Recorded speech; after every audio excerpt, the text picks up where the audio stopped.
Hello दोस्तों और स्वागत है आपका इस बिल्कुल ही नए वीडियो में। और आज का इस वीडियो में करने वाले हैं आईएएस आशीष कुमार की आंसर कॉपी का रिव्यू। ये इनके एथिक्स की कॉपी मैं आपको बता दूं, ठीक है। और हम देखेंगे किस तरीके से इन्होंने अपने आंसर्स को लिखा है और कैसे आप अपने आंसर्स को लिख सकते हैं सो दैट कि आपको मैक्सिमम मार्क्स मिल सके। ये है 24/12/2021 में लिखी है ये कॉपी, इन्होंने टेस्ट दिया है, ठीक है। और हम देखेंगे इसमें किस तरीके से आपको अपने आंसर्स को लिखना है। अच्छा, एथिक्स में क्या होता है, कुछ एक पार्ट रहता है केस स्टडी वाला, एक रहता है क्वेश्चंस टाइप रहता है, ठीक है। तो इसमें क्या है, हम देखेंगे किस तरीके से हमको आंसर्स देना है। हम एक केस स्टडी भी देखेंगे, एक ये भी देखेंगे। और इसका जो लिंक है मैं आपको डिस्क्रिप्शन बॉक्स में दे दूंगा, जहाँ पे आप जाके चेकआउट कर सकते हैं किस तरीके से आंसर्स को लिखना है, ठीक है। सो ये है सेक्शन ए का क्वेश्चन नंबर पहला। Do laws need to be consistent with the prevalent moral norms, discuss with examples, ठीक है। अब laws are strict and usually written principles enforced by the state to institutionalise what is right or wrong in a society. Moral norms are usually based on a society's consensus over desirable and undesirable conducts, ठीक है। अब क्या किया, सबसे पहले हमने क्या किया, इसको थोड़ा सा इंट्रोड्यूस किया। मैं हमेशा एक बात कहता हूँ, अब मैं आपको बताता हूँ।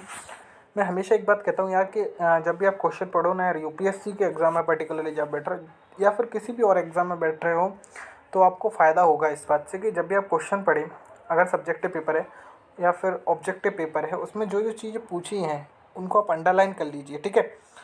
अंडरलाइन करने से क्या होगा, इसमें पूछा क्या क्या है एग्जैक्टली हमारे दिमाग में रहेगा। जब हम एक बार आंसर लिख लेंगे, अगर सब्जेक्टिव पेपर है, उसके बाद अगर हम दोबारा से क्वेश्चन को देखेंगे तो हमको पता चल जाएगा, अच्छा ये मैंने सभी पॉइंट्स का आंसर दे दिया। क्योंकि यूपीएससी के केस में क्या होता है कि एक ही क्वेश्चन में 2-3 चीज़ें हमसे पूछी जाती हैं, ठीक है।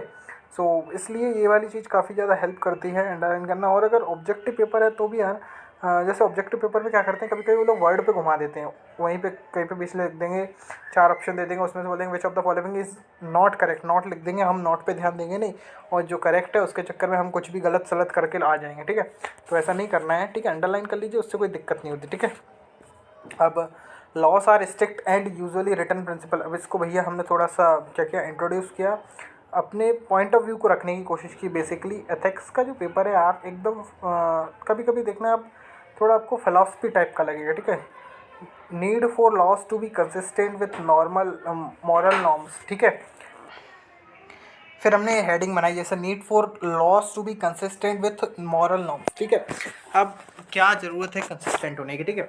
तो laws are usually derived from moral norms, example जैसे theft is a crime but historically also it has been condemned by all religions, ठीक है। अब दूसरा पॉइंट हमने इसमें लिखा। अच्छा, पॉइंट लिखने के यार कई सारे तरीके होते हैं। एक तो तरीका ये होता है, अगर आपके पॉइंट्स जो हैं छोटे छोटे पॉइंट्स है किसी भी हेडिंग के, तो आप क्या कीजिए, बीच में हेडिंग को लिख लीजिए, एक सर्कल बनाइए, सर्कल के आप एरो बना बना के जितने भी पॉइंट्स हैं उनको आप लिख दीजिए। बाकी अगर एक ऐसा कोई कंडीशन है जिसमें क्या बोलते हैं, पॉइंट्स छोटे छोटे नहीं पॉइंट्स बड़े बड़े हैं, तो उस केस में it will be more better that कि आप पॉइंट वाइज लिखते जाए सारी चीज़ों को, ठीक है। अब ये क्या है यार, एकदम ऑलेस्टिकली उसको समझ में आ जाता है एग्जामिनर को। और moral norms have inherent sanctions and rewards, example if caught using abusive language and practicing violent conduct, social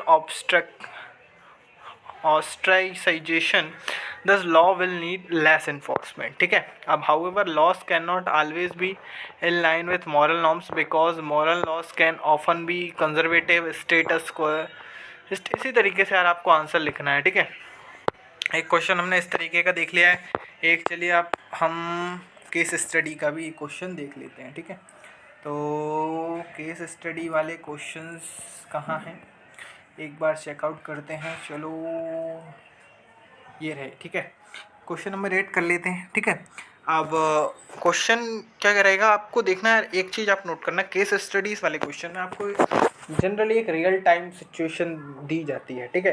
कि लाइक आपको बोला जाएगा कि आप एक आईपीएस ऑफिसर हैं, देन मतलब आपका ओपिनियन जानने की कोशिश की जाएगी कि आप क्या करेंगे, एथिकली आप क्या करेंगे, ठीक है। अब many states in India have experimented with prohibition of liquor at various times. However, it is common knowledge that many such states have a thriving illegal liquor industry. Moreover, it is ironical that while many political parties have a provision prominently mentioned in their manifestos, it is politicians who distribute alcohol among voters during their election campaigns. This also gives rise to illicit liquor trade and many people lose their lives to it. ठीक है, अब पहला जो point है वो क्या है, what are the socio economic problems that are widely attributed to alcoholism. ठीक है, अब दूसरा है, do you think prohibiting liquor creates more problems than it proposes to solve. ठीक है, और तीसरा है, sort of provision what can be done to tackle the problem of rising alcoholism particularly among the youth of the country. ठीक है, अब start करते हैं. The recent hooch tragedy alcohol poisonings in Bihar has put the spotlight on the effectiveness of prohibition of alcohol by states in India. ठीक है, और socio economic problems attributes to alcoholism, ये हमने हेडिंग बनाई. इसके बाद हम कुछ पॉइंट्स लिखेंगे. ठीक है, तो इसी तरीके से यार आपको आंसर्स को लिखना होता है. यूपीएससी का एक तो यार मेथड बना लेते हैं कि यूपीएससी की आंसर राइटिंग ये एकदम उसको बहुत बड़ा चढ़ा के दिखाते हैं. यूपीएससी की आंसर राइटिंग कुछ नहीं होती यार. ठीक है, बस बेसिक्स को हमको फॉलो करना रहता है. एक स्ट्रक्चर होता है पर्टिकुलरली, उसको आप फॉलो कीजिए, देन डेफिनेटली और कंटिन्यूस इंप्रूवमेंट करते जाइए. आपकी आंसर राइटिंग कंटिन्यूसली इंप्रूव होती जाएगी. ठीक है, मैं तो बस यही कहना चाहूँगा. और हमारे चैनल को लाइक शेयर एंड सब्सक्राइब जरूर से करें.